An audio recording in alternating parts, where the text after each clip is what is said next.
Hello everyone and welcome back to our virtual Mishnah Berurah share. We're holding in Mishnah Berurah Chelik Gimel, and today, Mirz Hashem, we will be learning Daf Chafei Amud Beis. We are continuing to learn Hilchos Shabbos. We are still working our way through the halachas of Shehiyah and Chazara, talking about different situations where it is mutter and where it is asur to leave food on the fire, put it on the fire on Erev Shabbos, and leave it there going into Shabbos. We've spoken about the halachas of Chazara, when it's mutter, when it's asur, to return food to the fire after it has been removed from the fire on Shabbos.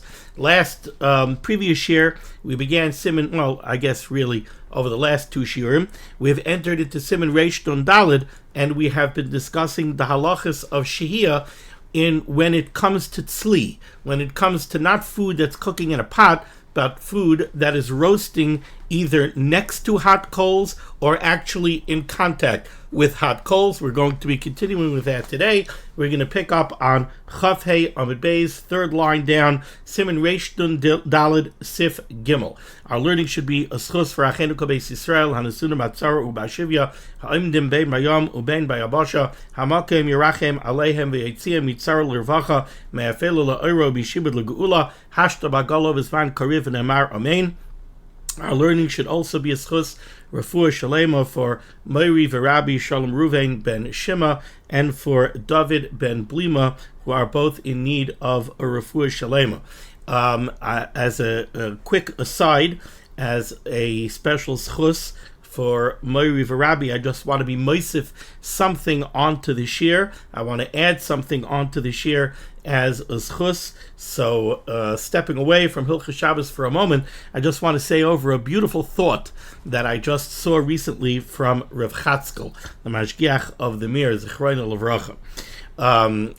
We know that the Mishnah in Avos says, have a oz kanemer, have a gibar ka'ari. The Mishnah tells us that a person is supposed to have in himself the gvura of an ari. He's supposed to be strong like a lion.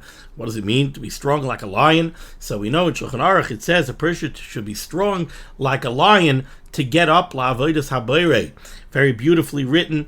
It says that, a person gets up in the morning during the winter, it's cold outside. The Yetzer Hara tries to tell him, it's the winter and it's so cold outside. How could you get up and go out to go daven? And how about on the seasons when the nights are very short? So the Yetzer Hara says you didn't get enough sleep. So Chazal tell us you should be a gibar kari. Chazal tell us you should be az kanemer. You should be brazen like a leopard. What does it mean that you should be brazen like a leopard? It means that you should go ahead and you should be a Yirei Shamayim. You should do Avodas Hashem, even in the face of people who might make fun of you for it. People might look down on you for it. No, you have to be Oz Kanemer. You have to do what's right. You have to be brazen like a leopard and go do Ritzayin Kainai. Now, many people look at this and they think that it's just poetic. Chazal are giving you a mashal. Chazal are telling you an ari, a lion is very strong. You should be gibar kari. You should think about it. You should be gibar kari. Said Rav Chatzkel, no. This is not a question of Chazal being poetic. Chazal are telling us something very important over here. Chazal are telling us that the Rabbeinu Shalom made an animal, an ari. The Rabbeinu Shalom made an ari that has tremendous gevura. It's very strong. Why did the Rabbeinu Shalom make such an animal? The Rabbeinu Shalom made such an animal because the Rabbeinu Shalom wanted to give a musta. The Rabbeinu Shalom wanted to give a picture of gevura. Why? So that a person could look and see that kind of gevura and realize that's gevura, and the Rabbeinu Shalom gave me gevura. Having gibar kari.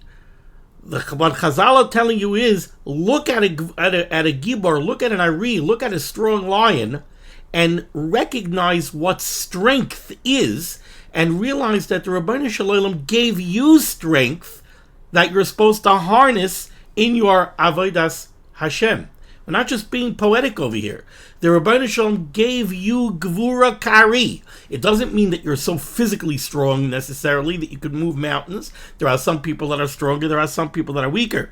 But when it comes to strength of character, when it comes to the strength, the strength that you need in order to serve Hashem properly, that the Rebbeinu Shalom give you. Say Chazal, you might not recognize it in yourself. Look at the Ari, realize that such strength exists, and realize that the Rebbeinu Shalom put it into you as well. You just need to bring it out. Look at the brazenness of a leopard. See what it means to be brazen. See what it means to get up and do against all odds. And realize that the Rebbeinu Shalom imbued you with that strength as well. You need to find it within yourself, and then you need to harness it in your Avodas Hashem. Nachzor le'inyonenu. So, we're speaking here in Siman Reish Nun Daled about Shehiyah Baitzli. When it comes to meat or other foods that you're roasting either next to a fire or actually in contact with hot coals, what we call al gabe ha'esh, that's different than Shehiyah by a kedera. That's different than taking a pot with cooked food inside and doing Shehiyah with that, putting that on the stovetop on Erev Shabbos. When it comes to tzli, on the one hand, the Mechaber told us we have a big chumrah, and that is, we learned that when it comes to Shehiyah by a kedera, so let's say you put your cholent together right before Shabbos, and your cholent has raw meat in it. We saw that if you have a kedera that has raw meat in it, you're allowed to do Shehiyah al gabe kira. You're allowed to take it and put it up on top of the kira, even if the kira is not garuf, and even if the kira is not kotum. Why? Because there is no chashash shema yechata begecholim. We're not afraid that you're going to come to stir up and stoke up the coals on Shabbos. Why? Because when you put up a pot of raw food right before Shabbos, you mesiach das on it. You have no expectation of using it Friday night. Therefore, there's no chashash shema yechata begecholim. But, said the Mechaber, when it comes to roasting meat next to a fire, next to hot coals, then you're not mesiach das. You know why? Because when you roast meat right next to hot coals, even if you'll put it next to the hot coals right before Shabbos, it can become ready to eat for the Friday night Suda. Therefore, you're not mesiach das. Since you're not mesiach das, there's a chashash shema yechata begecholim. And therefore, even raw meat, you're not allowed to do shehiyah. You're not allowed to take that raw meat, set it up next to the hot coals right before Shabbos, because there's a chashash shema yechata begecholim. Now, we learned the intricacies of this. It depends if we're talking about basar kosher. Are we talking about tough meat like beef? Are we talking about tender meat like the cut up meat of a young goat or cut up poultry? Over there, the Mechaber said we could be makel. Why? Because over there again, there's no chashash shema yechata begecholim, because if you stoke the coals when you're dealing with such tender meat, you're going to ruin the meat, because the meat is going to become charred, and you're not interested in becoming charred. So over there, there's a kula. Over there, the Mechaber said it would be mutter. But we see right away one instance where shehiyah by tzli is aser. Let's make it simple. If we're talking about basar kosher, if we're talking about tough meat like beef, so over there, you want to do shehiyah, you want to take that meat and you want to put it next to hot coals before Shabbos.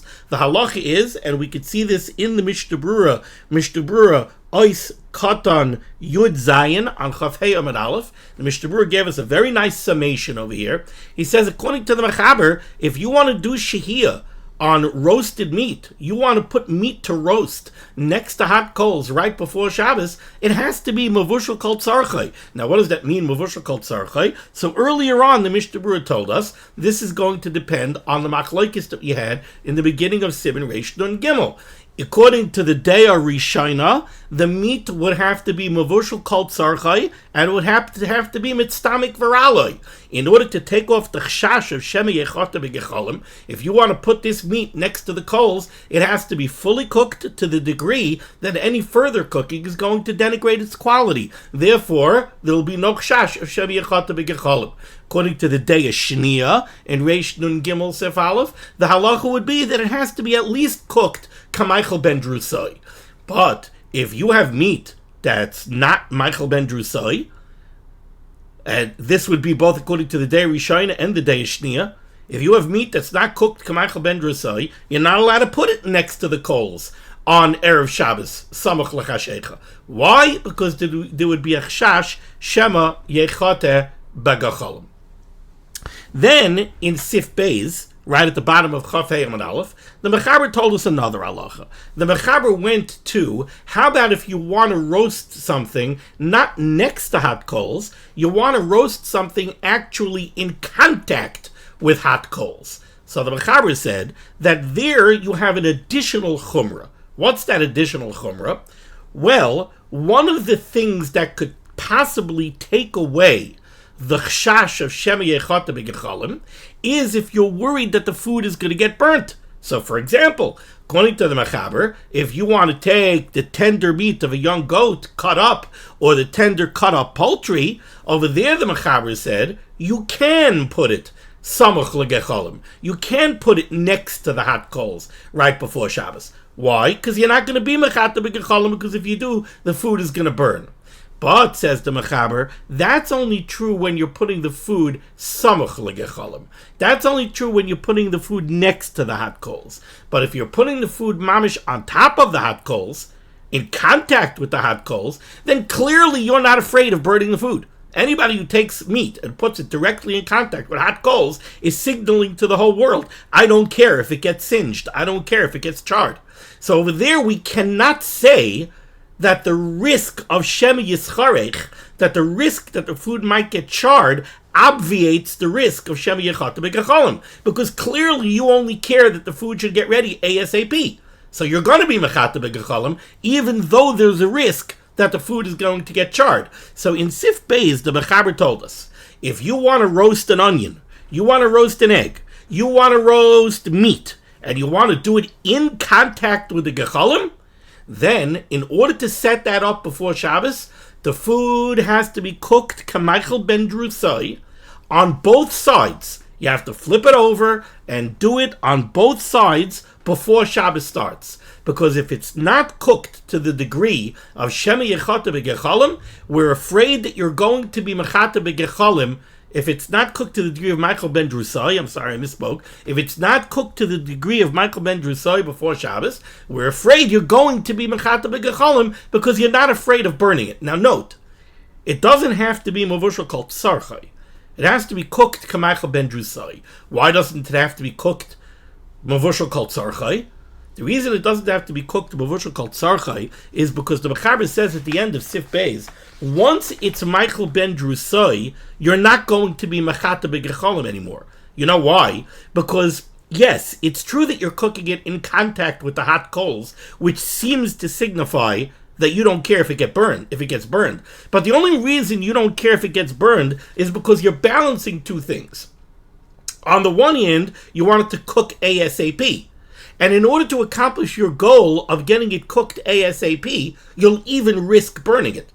But once it's cooked to the degree of Michael ben Drusai, now it's already edible. So now you already accomplished your goal of cooking it quickly. Now we're not afraid anymore that you're going to be Mechata B'Gechalim, and therefore at this point, Shehiyah becomes mutter. So against this backdrop, what we see very clearly is there are times when Shehiyah B'Tzli is mutter. There are times when Shehiyah B'Tzli is aser. So now in Sif Gimel, 3 lines down, Chafei Amud Beis, says the Mechaber as follows. Okay, im avar oy shachach. Let's say you were over on this Issa D'Rabbanan. Oy shachach, or you forgot. V'nitzla b'Shabbos be'Isser. And now you did tzli, meaning you did Shehiyah by tzli against the Issa D'Rabbanan, aser. Now the food becomes aser. So, for example, you took a raw piece of beef and you set it up next to hot coals right before Shabbos. Now, could be that you were shachach. Could be you forgot. Maybe you just totally forgot the halacha. You were thinking, oh, raw meat. Raw meat, you're allowed to do shehiyah right before Shabbos. But you forgot. There's a difference between doing it in a pot. There's a difference between doing it bare, exposed to the hot coals. Maybe you forgot. Maybe you just forgot that it was Friday Erev Shabbos and you put it down. So in this case, it was shachach. You did an act of shehiyah b'tzli which is also D'Rabbanan because of the Chashash Shem Yechatu B'Gechalam on Shabbos. Or Avar, you did it b'mezid, b'avoyin yiseinu harabim. You went ahead and somebody did b'mezid. He did shehiyah b'tzli on erev Shabbos is in an oifen of iser. Says the Mechaber, what's the halacha? Aser. The food becomes aser. Now we're going to do something interesting. The first Mishnah Berurah over here is Mishnah Berurah is cutting your test, but I'm going to do Mishnah Berurah is cutting chaf first, and you'll see why in a moment. Says the Mishnah Berurah nice cutting chaf aser. The food becomes aser. What does that mean? It becomes aser. Says the Chavetz Chaim bein loy bein la'acherim. It's aser sai according to the person, sai for the person who did the shehiyah, sai for acherim. So other people, it's also for other people too. It's not only also for you. Ad Motzei Shabbos, it's also until Motzei Shabbos Pirtei Sheyei Asu. It's also until enough time passes on Motzei Shabbos that the roasting that took place on Shabbos could have taken place on Shabbos. Ubchedila'el b'simin reish dun gimel sif aleph. So now we understand what it means when the Mechaber says that you did this shehiyah b'tzli, the food is aser. Now let's go back to Mishnah Berurah's cutting your test. Says the Mechaber, Avar, you were over. What did you do? Shenasan b'mezid samach l'chashecha. You took this piece of meat and you put it right before Shabbos, samach l'chashecha, kol kach, so close to Shabbos, ad shelo yahaya shos litzlois b'ma'od yom k'Michael ben Drusai. You put it down next to the coals on erev Shabbos, so close to Shabbos that it doesn't have time to cook to the degree of Michael ben Drusai, the nitzla bizman ha'aser, and now it roasted on Shabbos when you weren't allowed to do that roasting. Or you just forgot it there. You put it down there on the kira and you forgot it there and it got roasted on Shabbos. Alpha pikein aser b'diavad. Now it's going to be aser b'diavad k'dei shelo yavai lahashos b'mezid v'yomer shachachti. Even b'diavad, we're going to aser this meat both for the person who did it and for everybody else. Why?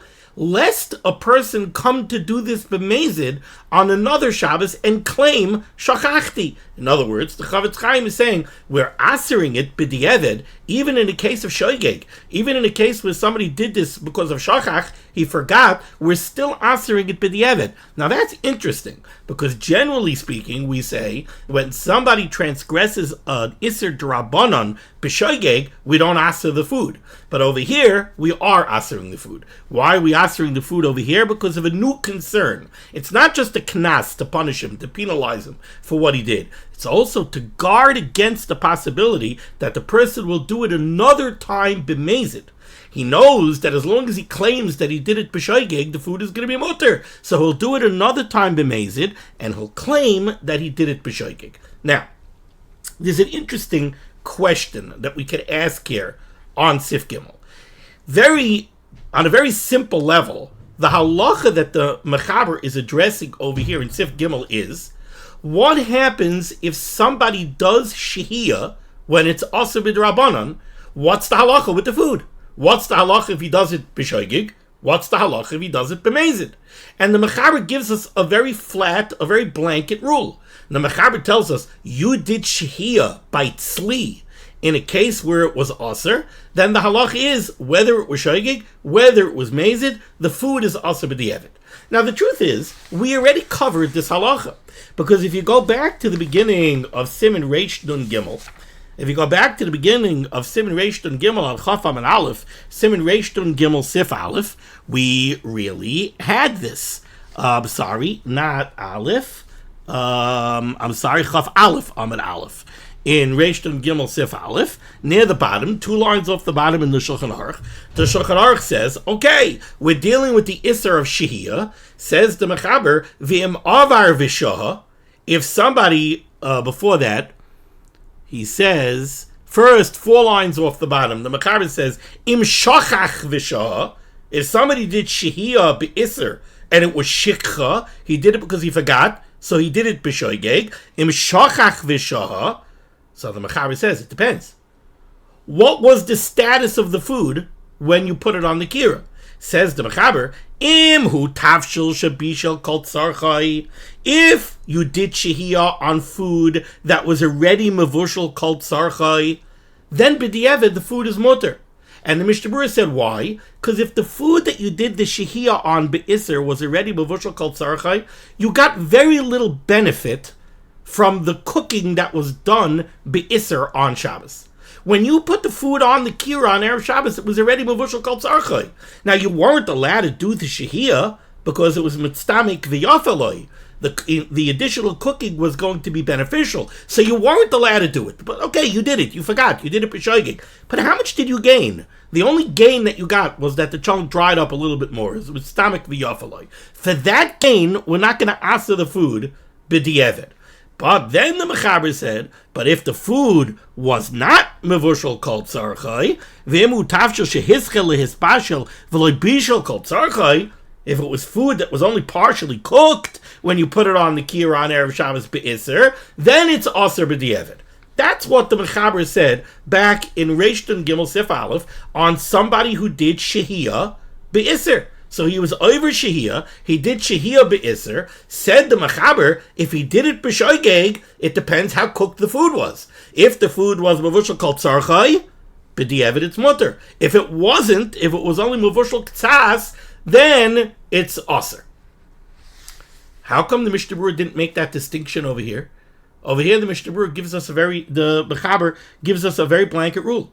Over here, the Mechaber tells us whether you did it intentionally or you did it b'shoigig or shachach, the food is aser b'di'evid. Why? What if the meat was already mevushal kol tzarchai? If the meat was already mevushal kol tzarchai when you put it next to the hot coals, so why are we asering it b'di'evid? Why don't we say that the gain that you got was very minuscule, and now b'di'evid it should be mutter since you only did it b'shoigig? Why doesn't the Mechaber make that differentiation? The answer to this question lies in Mishnah Berurah Ois Katan Yud Tes. In Mishnah Berurah Ois Katan Yud Tes, the way the Mechaber explains the case over here of Sif Gimel is he says, Avar, shenosad b'mezid samach l'chashecha kol kach ad shaloi hayashos litzlois miba'od yom k'Michael ben Drusai. The Mishnah Berurah says the case over here is where somebody took raw food and he put it next to the coals on Erev Shabbos. And he did it, it was so raw that it didn't even have a chance to become Michael ben Drusai on Erev Shabbos. So says the Mishnah Berurah, here in Sif Gimel, what are we talking about? We're clearly not talking about food that's mevushal kol tzarchai. We're talking about food that's raw. It doesn't even have a chance to become Michael ben Drusai before Shabbos comes in. Now, how does the Mishnah Berurah know that? How does the Mishnah Berurah know that that's what the Mechaber is talking about in Sif Gimel? The answer is because of Sif Beis. Sif Gimel comes on the heels of Sif Beis. What was the halacha of Sif Beis? The halacha of Sif Beis was, the Mechaber said, Ein tzoilin, you're not allowed to roast, batzel, an onion, beitza, an egg, basar, meat, al gabe gecholim, in contact with hot coals, ela kidei sheyitzle mi ba'od yom. Only if it could become roasted on Erev Shabbos, mishnei tzadav on both sides, k'Michael ben Drusai. Says, so what's the halacha of Sif Beis? The Mechaber said, you're not allowed to roast any of these foods in contact with hot coals unless it has time to become cooked, k'Michael ben Drusai.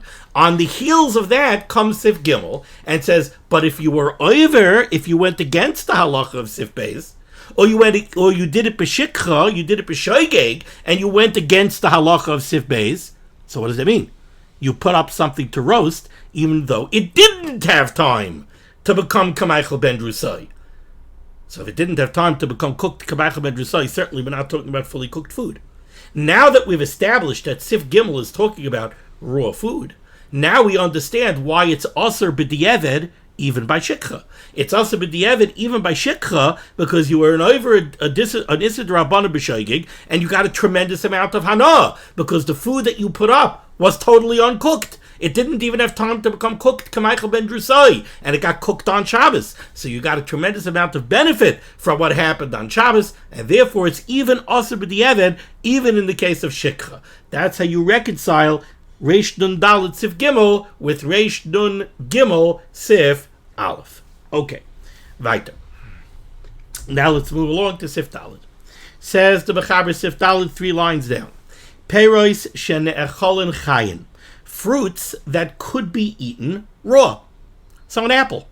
Now, apples are eaten raw all the time. On the other hand, people love a good baked apple with some brown sugar and cinnamon, etc., for a nice dessert for the Friday night Suda. So you could eat your apple perfectly well raw. You could eat your apple perfectly well cooked. So now, somebody wants to take an apple, and he wants to do shehiyah on an apple. He wants to set up an apple on Erev Shabbos, where it's nice and hot by the kira, to go ahead and bake it for the Friday night Suda. Are you allowed to do this, or are you not allowed to do this? Does the apple have to be a certain amount baked on Erev Shabbos before you could do shehiyah on the kira, similar to other types of foods? So somebody wants to roast an egg. If somebody wants to roast an egg in contact with hot coals, right, it has to be roasted k'maichel ben drusai on both sides. Otherwise, we're afraid shemi yechata b'gechalim. How about the apple? Are we going to say that the apple has to be baked to a certain extent before you could put it on the kira or next to the gechalim on Erev Shabbos? Because if it's not, we're afraid you might be mechata b'gechalim in order to bake your apple for the Friday night Suda. You might come home from shul Friday night and go stoke the coals to get your apple good and baked. Do we say that? Says the Mechaber, no.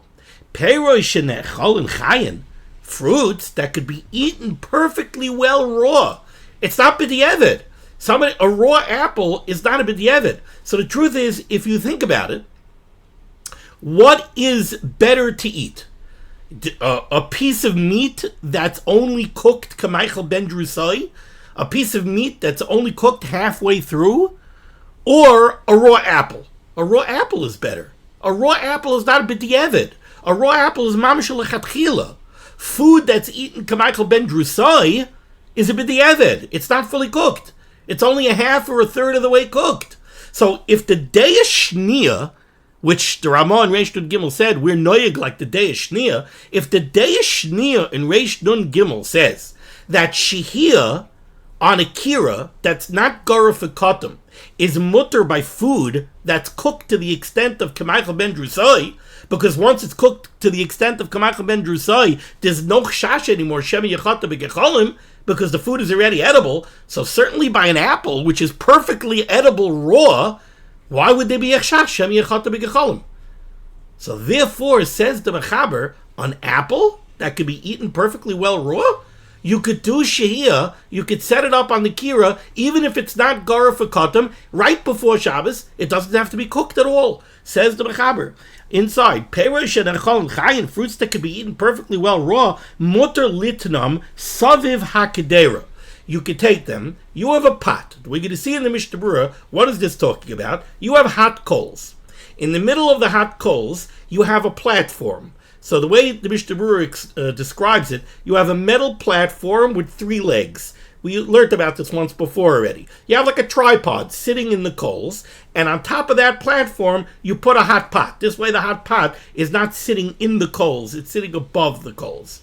So before Shabbos, you did shehiyah on your cholent in a way that's mutter. So you have your cholent, and it's already cooked k'maichel ben drusai, according to the day of Shnia and Reish Nun Gimel, and now you're doing shehiyah. You're putting it on that tripod so that it should be maintained there on Shabbos. Now you want to take apples, and what they used to do was they used to put it around the pot, and that's where it would get baked. So says the Mechaber, perish nechon chayin, fruits like apples that can be eaten perfectly well raw, mutter litnam saviv hakadera, you're allowed to set them up around the pot on Erev Shabbos, afal pi she'i efshir sheyitzalu koydem chashecha, even though they're not going to get roasted or baked at all before Shabbos comes in.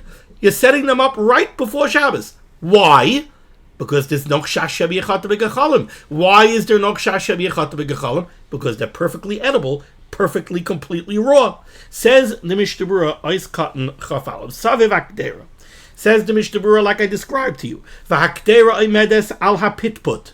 This pot is sitting on this tripod that I described to you. V'tachtea yesh eish, and underneath it there are coals. Now, why is the Mishnah Berurah saying that the pot is sitting on this tripod? Because we learned earlier, you can't do shehiyah with a pot. According to the Mechaber, you can't take a pot before Shabbos and actually put it into the coals. Because the Mechaber holds that hatmana b'miktsas is considered hatmana.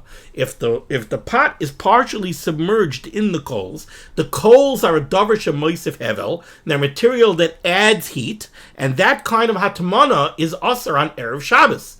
So according to the Mechaber, a pot would have to be elevated above the coals. That's why the Mishnah Berurah describes this case. The Kamash Balon, and here the Mechaber is teaching us, the mutter litein kaidem chashecha peiros seviva. You're allowed to take apples before Shabbos and put them around the pot. Avsha peiros noigin be'esh, even though the apples might actually be in actual contact with the coals. V'nitzolen b'Shabbos mechayim ha'esh, and they're going to get roasted and baked on Shabbos from the heat of the coals. And even though they have no time to get roasted or baked at all before Shabbos comes in, this is still mutter, because there's no chash shebiyachata b'gechalim. V'loy dami lebasar batzalu beitzan iskarim le'el. This is not similar to meat or onions or eggs that we spoke about in Sif Beis, the osir lit name, where you're not allowed to put them by the fire, ela im kein nitzaylu miba'oy yom k'Michael ben Drusai, unless they're going to get cooked to the degree of Michael ben Drusai on Erev Shabbos. The hacha, because over here by fruits, kevan shene'achol chayin, since they're perfectly edible, completely raw, hareyu ketavshel shenispashel k'Michael ben Drusai. This is at least the equivalent of a cooked food that is already cooked to the extent of k'Michael ben Drusai. That, and actually more than that, because like the Mishnah Berurah says, the yoser heim toivim beloy bishul klal, an apple when it's raw, completely raw, is even better mishar tafshil, than a different cooked dish shenisbashel k'Michael ben Drusai, that's partially cooked to the degree of Michael ben Drusai. V'loy asi l'chetuye, and therefore there is no kshash shemiyachata b'gechalim. V'had nokat saviv hakdera v'loy nokat stama the mutter litneim alo eish. Why does the Mechaber give us this weird case that you're putting the apples around the pot? Why is that negeah? Why don't you just tell me you're allowed to take apples on Erev Shabbos, samach lachashecha, and put them on the kira? Or put them in the kira? Why are you telling me this funny case that you're putting them savav l'kdera? Says the Mishnah Berurah, davar ha'hoiva nokat. That's the way they did it. In those days, that was the way they did it. Or it was to give a little bit of a hakdama to the next halacha that the Mechaber is going to say. Let's go back into the Shulchan Aruch. 4 lines down, says the Mechaber weiter. Umiu. I'm telling you that you're allowed to put these apples around the kedera, even in contact with the gechalim, even if there's no time for them to get baked at all on Erev Shabbos. Umiu, however, says the Mechaber, tzarich li zoher, you have to take care, shelo yachzer hakisui, that you don't return the cover, and I'll explain this in a moment, im niskala mishachashecha. If it becomes uncovered once Shabbos starts, you're not allowed to put the cover back. And you're not allowed to add an additional cover until the apples become completely roasted. Because if you did put the cover back, or you added another cover, you would be accelerating the roasting and the baking process on the apples, and that would be an Isser Bishul. Now, I don't understand completely what the Metzias is over here, but it seems that you had the pot that's resting on that tripod had a cover. And the cover did not only cover the pot, somehow it covered the fruits that you were putting around the pot as well. Now, let's take a look here in the Mishnah Berurah. So I see I skipped one Mishnah Berurah by mistake. Mishnah Berurah is Chaf Beis. The Mechaber told us that you're allowed to set up these fruits around the Kedera, even if they're not going to get roasted at all before Shabbos comes in. Afal pi she'i efsher, says the Mishnah Berurah, v'loy dami lebatzel b'sif beis. This is not similar to the onion of Sif Beis. The question that the Mishnah Berurah is dealing with over here is as follows. In Sif Beis, the Mechaber said, you're not allowed to set up an onion to roast in contact with the coals on Erev Shabbos, unless it is time to roast k'Michael ben Drusai on both sides. Wonders the Mishnah Berurah, What's the difference between an onion and an apple? People eat raw onions. People eat raw apples. People eat raw onions. So why in Sif Beis, by an onion, are we being machmir, and we say it has to be roasted k'maichel ben drusai before you can set it up on Erev Shabbos, and by an apple, we're being makel? Explains the Mishnah Berurah, v'lai dami lebatzel b'Sif Beis. The aser, afa pi shel pa'amim,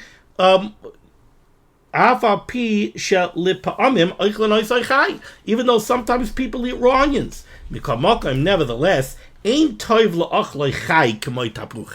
while it's true that people eat raw onions, people don't eat raw onions the same way they eat raw apples. A raw apple, everybody eats. And it's not, nobody considers a raw apple a b'diavad. If there's one kook who considers a raw apple a b'diavad, it's because he doesn't like apples. But l'daita, it's a kolodam. Onions? No. An onion is not traditionally a raw food. It says the Mishnah Berurah, the same halacha would be anything else that technically is edible chai, but it's a b'diavad. K'may tapuche yar, like wild apples, maybe crab apples. The chadoime, aser k'basel lebeitzan is karim la'el. Oiskan chaf gimel, the Mechaber said you could do this. However, when you set up those apples around the pot, you have to be careful that if you uncover the pot on Shabbos, and that cover is also covering the apples, you can't recover it. Now, let's analyze this for a second. You're talking about a cover that's on a pot. What's in the pot? Well, you did shehiyah on this pot. So we're assuming right now that we're dealing with a pot that contains food that is mevushel kol tzarchai. Now, the halacha is, when you have a pot that contains food that's mevushel kol tzarchai, if it was covered when Shabbos came in, then on Shabbos, if you uncover it, you're allowed to recover it. Because you're not hastening the bishul, it's already mavushal called tzarchai. And hatmana, you're not being rematbin, you're not doing hatmana lechatchila, you're not talking about a davar shemoisif hevel. The cover does not add heat to the contents of the pot, it only insulates, it maintains the heat of the pot. So the truth is, when you're dealing with hatmana, with a davar she'enoi moisif hevel, hatmana lechatchila is also on Shabbos.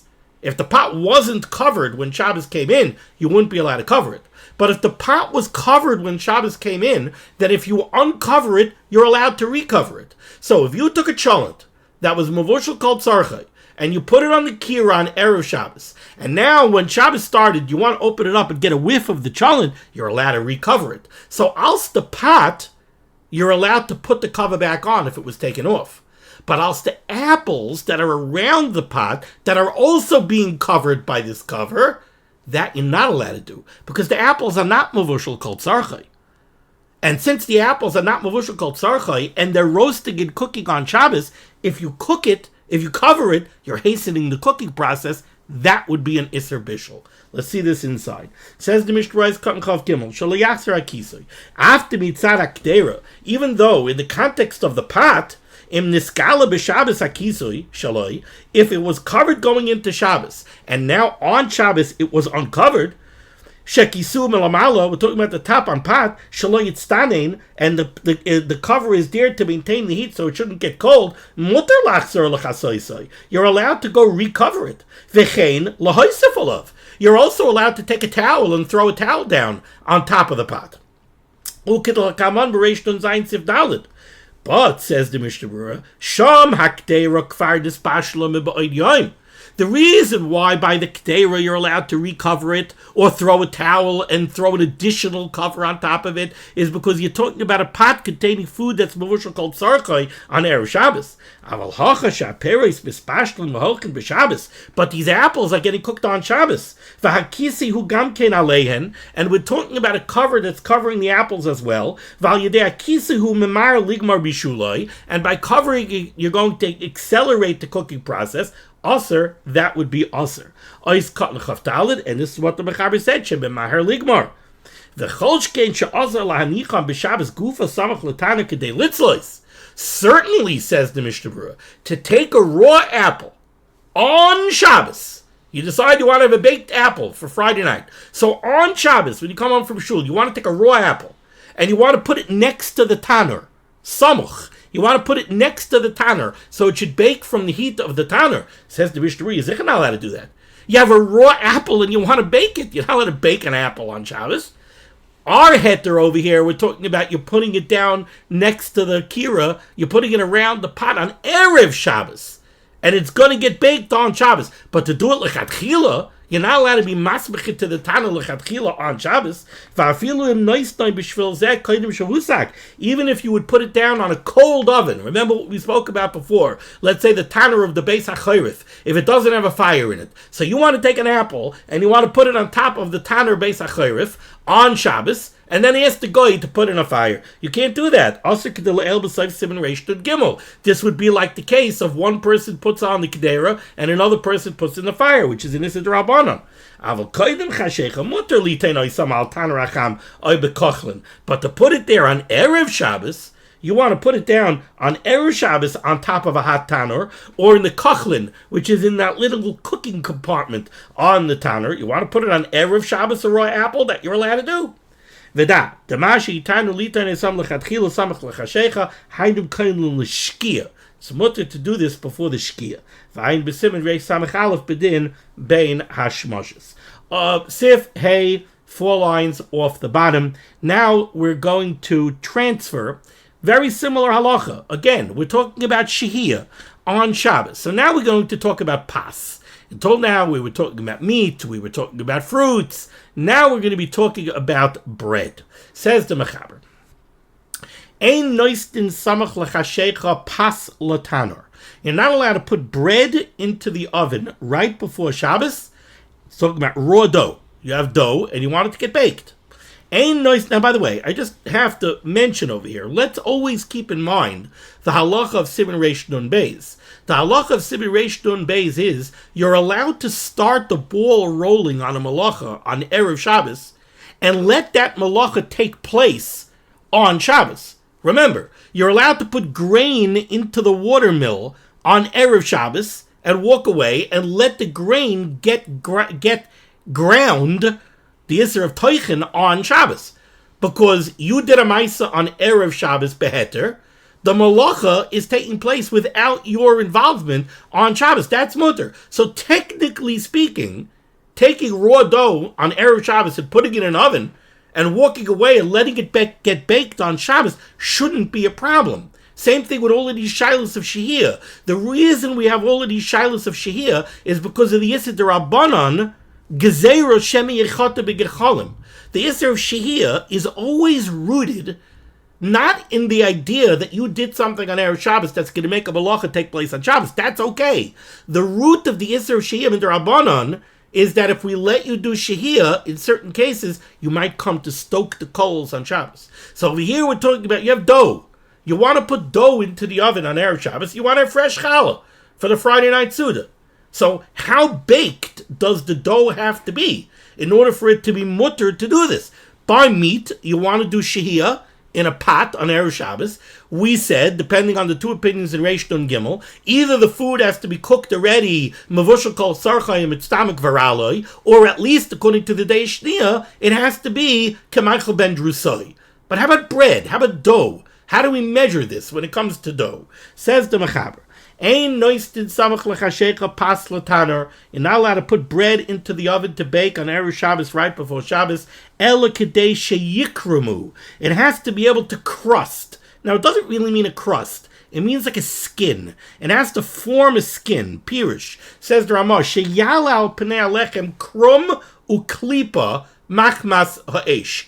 You need like a skin to form on the surface of the dough because of the heat of the fire. I have spent a lot of time in the matzah bakery by the oven. I take care of the matzah baking, and I've spent a lot of time by the oven watching the dough to see karmu panera.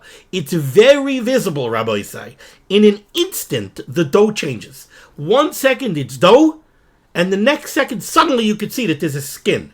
And it's very meduyik over here, the words of the Ramah, sheyale al panei alechem krum. It comes up. That's mamish what it looks like. It looks like suddenly the surface of the dough like elevates a drop and it changes colors, and you can see that it changes texture.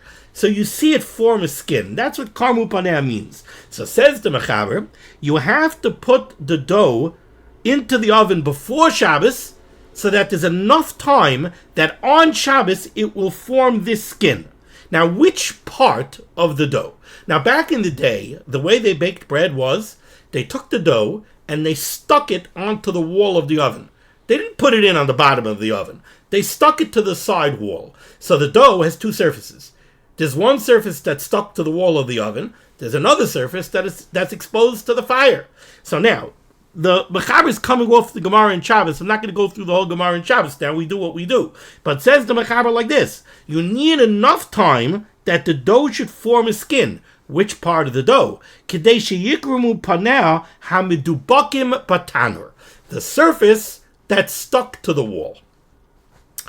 V'loi charora al gabe gecholim. Or if you have a cake. This was a kind of cake that they actually baked on the coals, in contact with the coals. And if you want to bake this kind of cake or biscuit on hot coals, you have to put it in with enough time that the part that comes into contact with the coals has to form a skin. Says the Rama, anytime you could take this baked product and you could break it apart and pull it apart, and you don't have threads of dough that stretch out when you break it apart, that's another siman for karmu paneh. If you don't know how to measure karmu paneh, the Rama is giving you another way. You could take the dough and break it. Is it chutin nimshachen? If it's chutin nimshachen, if it's not chutin nimshachen, then that was already karmu paneh. If you break it and it breaks cleanly, that means that's considered karmu paneh. So we have another siman over here. Says the Mishnah Berurah, you need enough time. You got to put it in before Shabbos with enough time that this skin will form on the surface before Shabbos comes in. Once it's baked to that degree, we have no fear anymore that you're going to stoke the coals. Once we have no fear that you're going to stoke the coals, we don't have to worry.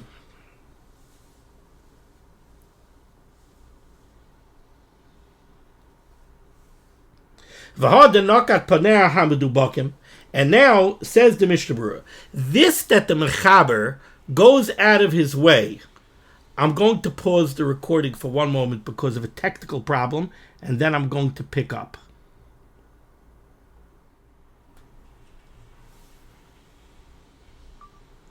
Okay, continuing, we paused there for a second. Sorry I had to break for a second because of a technical issue. But now let's pick up. So, the Mechaber said that you have to put the dough into the oven with enough time that it could be karmu paneha before Shabbos begins, that it could form a skin on the surface before Shabbos begins. And then the Mechaber identified which surface of the dough we're talking about. He said we're talking about the surface that's hamidubakim batanur, the surface that's stuck to the wall of the oven. Says the Mishnah Berurah like this. The Achrayim conclude, and they concur, the Mechaber is not being dafka over here. The Mechaber is not saying that you bedafka have to wait until the surface stuck to the oven forms a skin. Now the assumption is that the surface exposed to the fire is karmu paneh first, and the surface that's stuck to the wall, which is not facing the fire, that's going to form a skin later.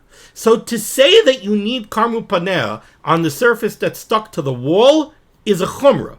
The Mishnah Berurah is saying the Achrayim concur that the Mechaber is not trying to say a chumrah over here. He's not saying that you bedafka have to wait for the surface stuck to the wall to be karmu paneh. No, even if the surface exposed to the fire is karmu paneh, you could already do shehiyah on this bread. The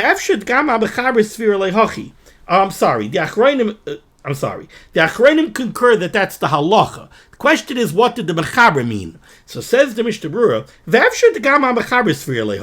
it's possible that the Mechaber also agrees with this. Again, the Mechaber says that you need the surface stuck to the wall to be karmu paneh.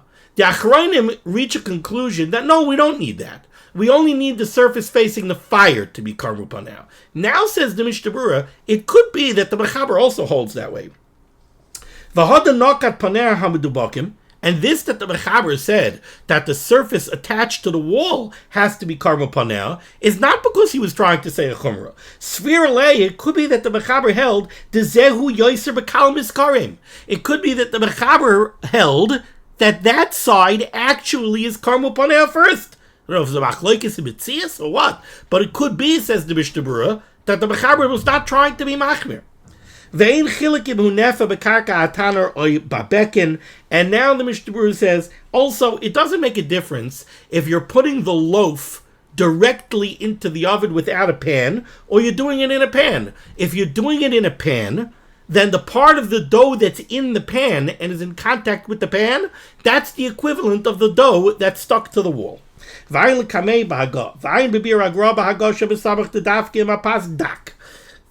says the Mishnah Berurah, if you take a look at the Biur Hagra will say that this measuring stick of karmu paneha on one side is only if you're dealing with thin breads, like a flat bread, or like a lafa, avalimu of, but if it's thick, like one of our loaves of rye breads, or a challah, eino mispashel mehera, that doesn't get well baked through and through quickly, and therefore v'tzar shia nikram apanim atachtoin shekeneged atanur v'gam apanim shalamala neged chalal atanur. If you're dealing with a challah like our challahs, they're not going to bake through very quickly, then everybody would say that you need karmu paneha on all sides. Ois cotton kav zayin, the Ramah gave us another measuring stick. Vein achutin nimshachin, if it will break cleanly, so you don't have threads of dough stretching out. That's called karmu paneha. Va'afilu im haya pas adanami sagi bazeh. Even if you're dealing with a thick loaf, a big loaf like our challahs, if they break cleanly, that's done enough that you could now do shehiyah in the oven on Shabbos. Bazeh ashir l'kulei alma. The cave the ein chutin nimshachin. Once it's not chutin nimshachin, bevadai nikru mupaneh. It's certainly called karmu paneh. Hetiv bein lamayla bein lamata. Ois katan chavches kari krimas panim. Once it breaks cleanly, that is called krimas panim. V'chol zeh b'she'ein garif v'katam. Now realize, we're talking over here about how well baked does the challah have to be in order to be able to do shehiyah, to put it in the oven before Shabbos, or on next to the fire before Shabbos, and leave it there on Shabbos. Says the Mishnah Berurah, obviously we're talking over here about a tanur, which is not garif v'katam. But if you're talking about a kira back in the day, or one of our tanurim, which we've said again and again, have the din of a kira, kishu gar fekatum. If you have a tanur that's gar fekatum, it's been swept out or it's been banked, or the kula that we saw a couple of shiurim ago, where it's in an oven with a door and you sealed it with clay, then you could put it in and it's fine. You could do shehiyah because now it's gar fekatum. If it's gar fekatum, there's no chash shemi yachata begachalim. If you put it into a tanur with a door and you sealed it with clay, there's no chash shemi yachata begachalim. So then it would be mutter. I'm going to break over here, which is just one line short, really, of the Dirshu page, but we'll pick it up Mirz Hashem in the following share. Thank you so much for joining me for Liban HaTorah. The source of Liban HaTorah should be begging against Klal Yisrael. The Rebbeinu Shalom should send Yeshua's and Fuas Panos and Shadduchim to all those in need. We should be zeicher to see the Bias Gold Tzedek. Memher of Yameinu. Amen. Be well.